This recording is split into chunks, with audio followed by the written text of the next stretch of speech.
plus belle histoire. Tu m'as fait sortir du cauchemar. Dieu mon libérateur, Dieu éloigné de moi. Vous suivez un grand interview sur votre chaîne préférée. Nous sommes donc à l'interview du djihadiste, le journal trimestriel du groupe des élèves étudiants des assemblées de Côte d'Ivoire. Nous recevons le président actuel du GIADSI, le frère Lionel Anissé Mbala. Avec lui, nous parlons de la connaissance générale sur le GIADSI et de la situation actuelle dans nos écoles et universités. 19, voilà, au campus 27. Dans la parole de Dieu, il est dit que là où 2 ou 3 sont assemblés, l'Esprit de Dieu est. Et donc on peut dire que c'est une matérialisation de cette parole qui, inspirée par l'Esprit, va permettre à 3 personnes, 3 pionniers qui vont survenir dans leur chambre, la chambre de l'ancien Samuel Lucho, de l'ancien Asmon François et de Sapata, Thomas, qui vont décider de créer un groupe, voilà, qui va d'abord s'appeler Jihad, avec le groupe des étudiants de l'Assemblée de Dieu, puis dans les années 90, qui va prendre bien sûr le thème Jihad, groupe des élèves et des étudiants. Donc, cela répondait bien sûr dans l'optique de répondre aux besoins, j'allais dire, des élèves et des étudiants. D'abord au niveau de pouvoir maintenir d'abord leur foi à l'école, parce que nous sommes dans un univers où à cette époque il y avait, j'allais dire, les enseignants étaient des occidentaux, il y avait une nouvelle conception, que ce soit au niveau même des cours, comme au niveau des théories, des dogmes, et il fallait pouvoir garder cette foi sur le campus.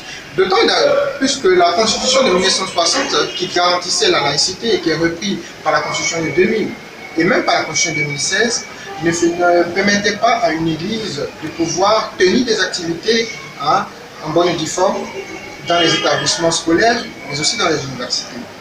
Donc, il faut donc utiliser ces élèves, ces étudiants qui sont déjà sur place, mais qui déjà, j'allais dire, font le culte, le service à l'église des assemblées de Dieu, mais à l'école pour pouvoir leur permettre d'impacter cette école-là et tout en gardant leur foi. Comment s'est fait l'implantation à cette époque-là du GIADSI, quand nous savons que c'était difficile, très difficile à élever les mouvements chrétiens sur le campus? Alors, l'implantation du GIAD, effectivement, comme vous me demandez tout à l'heure, c'est pas fait de la façon la plus facile. D'abord, il faut savoir que le GIAD est un ancien département quand même des Assemblées de Dieu, et que c'est ce GIAD qui a permis plus ou moins de maintenir la jeunesse aujourd'hui. Et il faut savoir que donc son implantation s'est faite à partir des élèves et des étudiants dans les différents établissements. Il y a eu beaucoup, j'allais dire, de grincements, il y a eu beaucoup, j'allais dire, de chefs d'établissement qui n'étaient pas totalement favorables à l'implantation d'une cellule GIAD. On nous demandait d'avoir une cellule où il pouvait avoir différentes tendances religieuses, même sous le pseudo-chrétien. Écoutez, dans la parole de Dieu, il y a des vérités, et ces vérités ne sont pas forcément perçues comme telles quand on parle d'une communauté à une autre. Et le problème dans le GIAD, qui a fait que le GIAD surtout a été créé, c'est surtout la conception que nous avons du Saint-Esprit, la personne du Saint-Esprit. Le GIAD est le seul mouvement, le précurseur, qui a reconnu, comme l'Église de Dieu, que le Saint-Esprit est une personne, une puissance, et donc de laquelle émanent des dons, et qu'il faut, et qu'aujourd'hui cette puissance est typiquement la représentation de Jésus-Christ et de tout ce qu'il peut faire pour nous. Alors qu'il y a existé des mouvements comme GPU et autres, où on n'avait pas la possibilité de mettre en valeur cela. Donc, nous ne pouvons pas prier comme ainsi, nous ne pouvons pas nous comporter ainsi. Il était important de donner place à l'esprit. Voilà. Et comme je le disais, cette chose n'a pas vraiment été facile. Il y a eu des courriers rejetés, même aujourd'hui. Mais il faut dire que depuis les années, je l'ai dit, 2000, on va vers, au fur et à mesure, vers une ouverture de certains établissements publics. Et la donne avec le public est différente de celle du privé. Quelle est la mission principale, du moins les objectifs essentiels de ce mouvement estudiantin scolaire? Dans le GIAD, il y a 4 objectifs qu'on peut résumer de la façon la plus simple. D'abord, le GIAD veille à l'édification, la croissance spirituelle de ses membres. Ensuite, après l'édification de la croissance spirituelle, il faut maintenant, lorsqu'on est édifié, passer à l'évangélisation. L'évangélisation dans les milieux universitaires, mais aussi scolaires. C'est pourquoi, d'où notre devise, l'école, notre champ missionnaire. Mais je voudrais faire une parenthèse. Nous ne sommes pas arrivés à l'école notre champ missionnaire comme cela. Nous étions à l'école un champ missionnaire. D'accord? Et l'école un champ missionnaire, on t'a dit à un moment, dans nos évangiles, on dit à un moment, non, en réalité, il faut nous approprier. Il ne faut pas que ce soit donné que ce soit un seul champ, mais il faut nous approprier l'école. C'est là où nous devons, bien sûr, faire des activités et emmener toute la Côte d'Ivoire, toute l'école ivoirienne, à pouvoir accepter Jésus-Christ. Je salue au passage l'ancien président Gilles Aïma, qui a eu vraiment dans cette vision de l'école notre champ missionnaire. Et je voudrais dire une chose, c'est qu'aujourd'hui, outre l'évangélisation qui est notre deuxième objectif, nous ne prévoyons pas que le domaine spirituel. Parce que vous savez que l'évangélisation, j'allais dire l'évangile plutôt, est holistique. Donc, il y a également le troisième objectif qui s'occupe bien sûr de l'encadrement de l'élève étudiant et de son insertion à la vie socio-professionnelle. D'accord? Et c'est déjà, j'allais dire sur le plan professionnel, c'est déjà prévoir la spiritualité, l'encadrer académiquement et essayer de le prévoir, essayer de l'aider à l'insertion professionnelle. D'accord? En quatrième lieu, il y a l'intégration de tout élève étudiant à la vie universitaire. Vous êtes à l'intérieur du pays, vous venez d'avoir le bac, quand vous venez à Abidjan, vous n'êtes dépaysé, parce qu'Abidjan c'est une autre réalité, c'est une autre vie. Au risque qu'Abidjan devienne un gouffre qui vous inonde, il vous faut donc grandir, croître, d'abord croître, psychologiquement, moralement, mais aussi spirituellement, avoir des bases solides pour pouvoir, j'allais dire, ne pas être emporté par toutes sortes de doctrines et toutes sortes de vents Abidjan, par le rythme de la vie. Alors donc, nous veillons à l'intégration de nos frères, de nos sœurs qui sont dans les différentes villes de l'intérieur du pays. Mais ce n'est pas cela, parce qu'en fait, Abidjan est dépaysé également, vous allez me le dire. Mais l'intégration au sein des différentes communautés de l'Assemblée de Dieu, l'intégration au sein de la vie estudiantine, ce qui nous permet un contact entre ceux qui, par exemple, sont passés à un niveau assez intéressant, à un niveau assez, j'allais dire, plus dévancé, le doctorat, le master, par rapport à ceux qui sont en licence, voilà, ou qui viennent d'avoir le bac. Donc, voici un peu les 4 objectifs que je vais juste récapituler. Je disais, l'édification et la croissance spirituelle, l'évangélisation, je vais dire, l'insertion professionnelle, voilà, et bien sûr l'encadrement de l'insertion professionnelle et l'intégration de tous les étudiants à la vie étudiantine. Quel bilan peut faire, n'est-ce pas, de l'aspect professionnel, l'insertion professionnelle et surtout le pilier central qui est l'évangélisation? Quel bilan, en tant que premier leader de ce mouvement, pour faire de l'évangélisation, de la conquête des âmes? Le GIAD est d'abord représenté dans presque toute la Côte d'Ivoire, dans presque toutes les régions. Voilà. On a le GIAD au nord, on a le GIAD à l'est, on a le GIAD à l'ouest, on a le GIAD au centre, au centre-ouest, on a le GIAD au sud, dans les différentes parties du sud, sud-ouest et autres. Le GIAD est bien représenté. Mais il est représenté aussi dans les lycées. Aujourd'hui, on a plus en plus, j'allais dire, de personnes qui se convertissent au GIAD.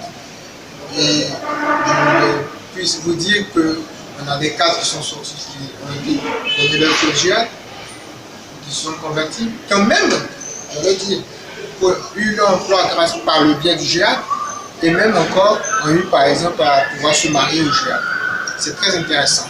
Donc en termes d'évangélisation, pour nous, nous ne sommes pas, le bilan est mitigé. On ne peut pas dire que nous avons atteint les objectifs parce que nous avons beaucoup encore à faire. Les cellules évangélisent. Par année, nous pouvons trouver à autour de, j'allais dire, de moins de 200, de 100 personnes qui donnent leur vie au Seigneur. Après, bien sûr, c'est de l'encadrement. C'est l'encadrement à être en phase avec les différentes assemblées qui vont accueillir. Parce qu'on rappelle que le GIAD est quand même formé par des élèves étudiants qui ne peuvent pas suivre à long terme cet encadrement-là forcément. Aujourd'hui, nous sommes en train de voir, on est déjà dans la vision, on est en train de voir comment arriver à cela. Mais déjà, on peut dire déjà que nous sommes bien au niveau de l'évangélisation. Vous prenez un seul chiffre. C'est qu'aujourd'hui, le GIAD est le groupe, je vais dire, est la seule association chrétienne la plus représentée sur les campus universitaires. Que ce que l'on soit à Cocody, à Bois-Camé, à Mans, à Corongo ou encore à Boaké. Bon, on le saura bien sûr à ce quand l'université Saint-Pédro va offrir. Donc cela montre déjà que contrairement à la GED, contrairement à la CC, contrairement à d'autres mouvements, le GED est quand même bien implanté dans les différentes établissements. Mais beaucoup reste à faire sur le domaine de l'éducation. La Côte d'Ivoire, l'école ivoirienne va vraiment, je l'ai dit, une fois que l'ennemi c'est devenu aussi. Mais je me fais un porte-parole de certains djihadistes qui se disent pourquoi dans certaines assemblées le djihad n'est pas implanté, parce que certains leaders ecclésiastiques refusent l'implantation du djihad parce qu'il y a d'abord la jeunesse qui est déjà implantée, que pas besoin, n'est-ce pas, d'implanter une cellule djihad au sein de nos assemblées. Ils se disent pourquoi ce refus de nos leaders ecclésiastiques. Vous, en tant que leader, que dites-vous de cette situation un peu précaire dans nos assemblées? Je salue le combat de nos aînés, le président Justin, le président Fuguet, le président Kouébi, etc. Là-dessus, on est resté en disant tout simplement que l'école est notre champ missionnaire. L'église nous reste de base, nous reste la base. C'est simple, la stratégie. Si on arrive à se réunir à l'église, à voir qui sont ceux qui sont dans telle école, je vais prendre un exemple au locaux, par exemple à Dijon, si on voit 2-3 personnes qui sont locaux, à partir de 2-3 personnes autour bien sûr. Et c'est très intéressant. Donc en principe, l'église elle nous sert de base arrière de fortification. Donc il n'y a même pas lieu à avoir des couacs avec la jeunesse. Ce que je pense par rapport à cela, je pense qu'on a quand même avancé là-dessus au niveau des assemblées de Dieu. Je pense que je salue nos bergers qui ont fait beaucoup d'efforts à ce niveau. Voilà. Mais vous savez, j'ai été président local, j'ai été président d'une cellule. J'ai été président ensuite régional, j'ai fait 2 mandats. Donc j'ai fait déjà, j'allais dire, si globalisé 2 ans plus 4 ans, j'ai fait 6 ans déjà. Plus cette mandature. Avant maintenant d'être membre. Je totalise au moins 12 années de vie au GIAD. Pour ces 12 années, ces toutes petites années, j'ai pu voir qu'il y a une amélioration à ce niveau. Ce qu'il faut faire comprendre à toutes ces personnes, c'est de faire comprendre ce qu'est le GIAD réellement. C'est de faire comprendre ce que le GIAD a réalisé et c'est ce que faire comprendre ce que le GIAD entend réaliser. Mais le problème n'est pas seulement qu'à le niveau, le problème est également au niveau même des djihadistes eux-mêmes. C'est-à-dire nous, les djihadistes. Dans notre rôle, parce que les djihadistes sont au GIAD, mais ne maîtrisent pas forcément aisément l'instrument qu'est le GIAD. Or, l'instrument qu'est le GIAD a des usages, a des pratiques. Et le GIAD, ce n'est pas 2016, ce n'est pas 2018 ou encore 2019. Le GIAD, c'est depuis 1979. Donc, il y a un ensemble d'éléments que les jeunes n'ont pas reçu d'informations. Donc, ils ne peuvent pas, souvent, peuvent être même souvent ceux-là même qui fait souvent le souci. Ce que je veux dire, c'est ça. C'est qu'aujourd'hui, si on arrive à savoir les activités que le GIAD peut faire, doit faire, et c'est les activités que le GIAD ne doit pas faire, c'est simple, on n'aura pas de souci avec la jeunesse.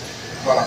Parce que la jeunesse sert bien sûr à retenir le jeune dans la foi, le maintenir dans la foi au niveau spirituel, au niveau de le GIAD, c'est quoi? C'est d'emmener les âmes depuis les écoles au Seigneur Jésus-Christ et de les former. C'est pas quand tu le GIAD, c'est une école qui forme.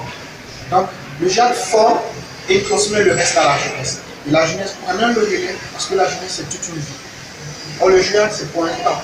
On ne peut pas rester toute sa vie étudiant ou sa vie élève au risque de ne pas avoir des ambitions. Oui. Donc nous, il faut de part et d'autre l'information, de la sensibilisation. Donc quand on revient au niveau de la vision, je vous dirai là-dessus ce qu'on est en train de faire. Jésus-Christ est merveilleux. Alléluia. Cher Président, nous voulons à présent savoir dans cette deuxième partie de notre interview quelle est la vision que vous avez reçue, n'est-ce pas, de vos pères ou même du Seigneur pour votre mandat. Vous avez, n'est-ce pas, reçu officiellement, été investi officiellement dans vos fonctions depuis le 10 janvier 2019. Quelle est donc la vision de votre mandat à la tête donc, de ce mouvement? Alors la vision, elle nous est transmise de la part du Seigneur par le biais du premier responsable de l'église évangélique des Assemblées de Dieu de Côte d'Ivoire, le docteur André Christ Ablès. C'est une vision de réveil. Disons, en unité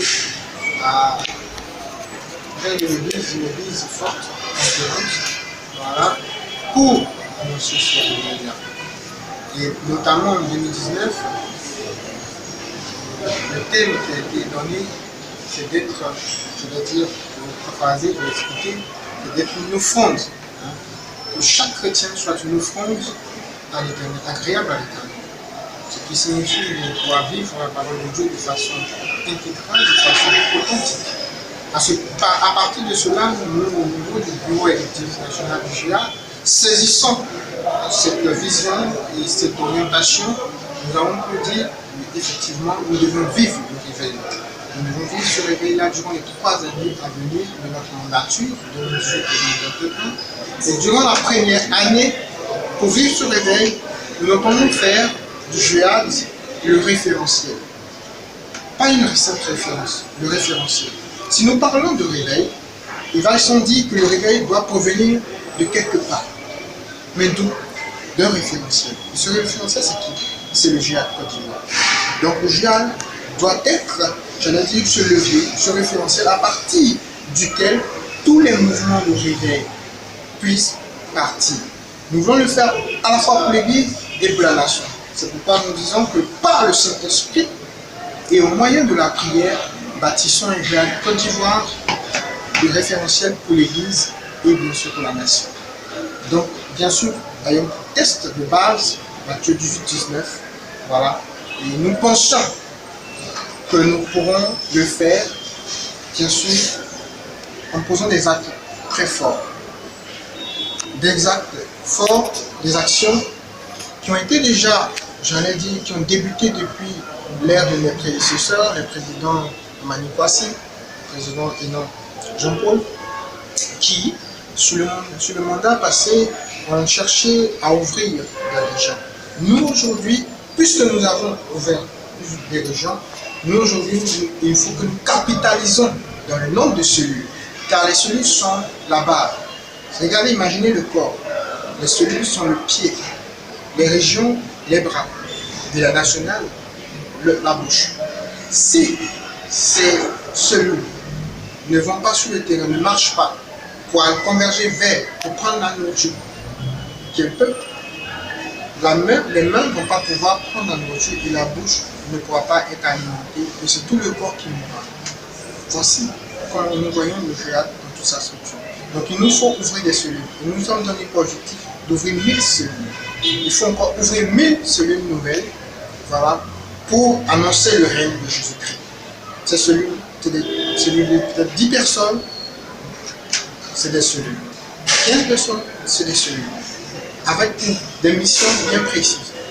Nous allons missionner dans des villes là où il y a eu des difficultés, là où l'évangile a des difficultés, pour soutenir à la fois le ministère des hommes de Dieu et faire avancer le règne de Jésus-Christ là-dessus. Nous allons le faire dès cette année par le thème, nous parlons de la prière, faire de la prière notre, j'allais dire, un mode de vie. Une prière motivée par notre foi, une prière inspirée par le Saint-Esprit. Donc, pour nous, en termes, j'allais dire, d'activité, nous allons, en 2019, nous baser à nous édifier, à chercher en nous des fondements de la prière, à développer les dons spirituels. Cela passe encore par la prière. Prier pour le pays, prier pour l'école, emmener l'élève étudiant à apprendre à prier, à apprendre à avoir un moment d'intimité avec le Seigneur. Et c'est très important. C'est ainsi que le réveil va venir. Je vous disais en début que le réveil est un passage d'un état de sommeil à un état d'éveil. Pour être éveillé, il faut prier. Si on ne prie pas, on va endormir. Et quand on dort, l'école est en crise. Je vous assure, la solution, l'alternative pour l'école ivoirienne n'est autre que l'évangile. Nous avons des aînés qui ont milité au sein de ce mouvement. Et pour l'atteinte de ces objectifs, quel message à l'endroit de ces aînés? Parce que nous le savons très bien que les plus jeunes ont besoin, n'est-ce pas, du soutien des aînés. Et depuis que nous avons été élus, nous sommes sans cesse en visite, en bon contact avec ces anciens. Nous avons rencontré beaucoup de présidents nationaux anciens. Nous allons continuer encore nos visites à rencontrer ces anciens dans le but, bien sûr, de prendre contact, d'aller vers eux, mais également de leur faire partager ce que nous avons à cœur. J'ai remarqué que chaque fois que nous les croisons, nous trouvons des personnes encore passionnées, des personnes qui ont envie encore de jouer, mais qui ne peuvent pas être actifs comme ils étaient par le passé. Et nous sommes, on peut dire, ces leviers qu'ils peuvent utiliser, actionner. Et leur participation, ne serait-ce que par même leurs conseils, c'est vraiment des trésors qui nous aident aujourd'hui à peaufiner la vision, à peaufiner les différentes orientations et les actions qui se feront d'abord sur le terrain. Donc je puis vous rassurer qu'il y a une bonne entente, il y a une bonne cordialité, il y a un profond respect envers cette génération et il y a une grande implication de ces amis. Pour l'instant, vous ne les attendez pas, mais je vous assure, ils ont toutes nos informations et ensemble, nous sommes en train de prendre contact. Très bientôt, dans le mandat, nous allons entendre certaines activités, nous allons vous reconnaître. Vous allez voir, et avec certains de ces aînés, surtout les présidents d'amicales des anciens du JIAD, comme du JIAD du senior, on va certainement faire on aura un cas spécial pour pouvoir encore travailler en profondeur sur cela. Nous ne sommes plus à l'aide de parler, nous sommes à l'aide du pragmatisme. L'école ivoirienne est secouée depuis quelques mois ou quelques semaines, ça dépend donc des établissements, par une grève des enseignants qui paralyse tout le système éducatif. Cher Président, qu'est-ce que nous devons faire? Je veux dire, qu'est-ce que nous devons faire pour, n'est-ce pas, contribuer à ce que cette atmosphère de grève-là puisse disparaître de nos établissements, tant ce sont les enseignants, aussi les élèves, les étudiants. Qu'est-ce que nous devons faire concrètement? Nous pensons. Je dis nous, association chrétienne, précisément du JIAD, je le dirais avec mes compères, président de la CEPSI, de la CEMA, des étudiants CEMA et bien d'autres, que nous devons désormais jouer notre rôle.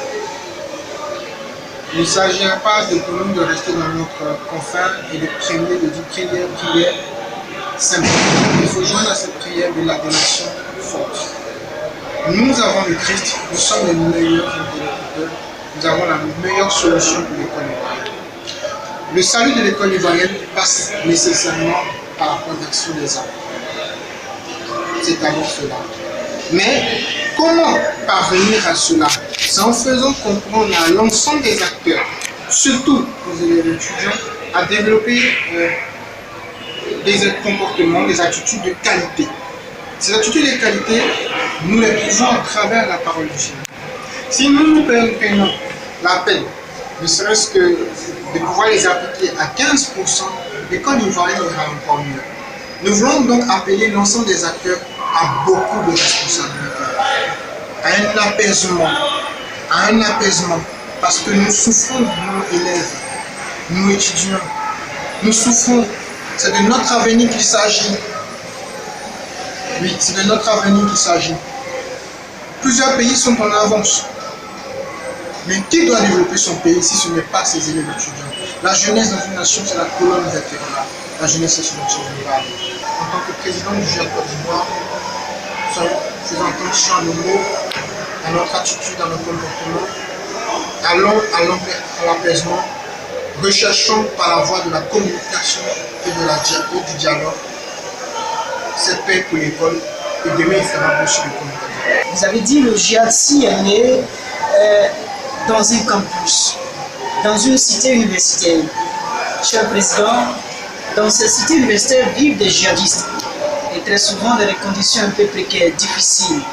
La foi de certains souvent est beaucoup menacée, certains perdent la foi dans ces cités universitaires. Quel message à l'endroit de ces djihadistes qui vivent dans ces cités universitaires, que ce soit au niveau donc, du campus de Cocody, même au Cité Rouge, quel message à l'endroit de ces étudiants qui vivent dans ces cités, de sorte qu'ils puissent garder la foi et aussi continuer à travailler, je vais dire, dans le sens de l'excellence. C'est de leur dire, de les encourager d'abord, de leur dire que nous sommes avec eux. Nous vivons leur réalité. J'ai moi-même vécu sur les campus. Je connais les réalités. En parlant de ces différentes cités, nous les avons vécues. J'ai été président du GIA d'Abidjan-Est. Dans cette partie, nous avons les cités Mermoz, cités Rouges, j'en passe. Nous connaissons les réalités, nous vivons. En réalité, on va dire que c'est le président des cités qui est venu aujourd'hui au niveau du GIA national. Mais nous sommes en train de travailler là-dessus. Nous sommes en train de travailler là-dessus et la réponse à ce problème n'est pas une réponse unilatérale du bureau national. C'est une réponse commune. Dernière question, Président, dans cette émission. La question est toute simple. Est-ce que Jésus-Christ peut être le maître dans nos établissements scolaires? Est-ce qu'il est possible que Christ règne véritablement dans nos universités, dans nos écoles? Jésus est clairement l'alternative. Donc, on a souvent présenté le chrétien comme étant piètre, comme étant modeste, mais c'est faux.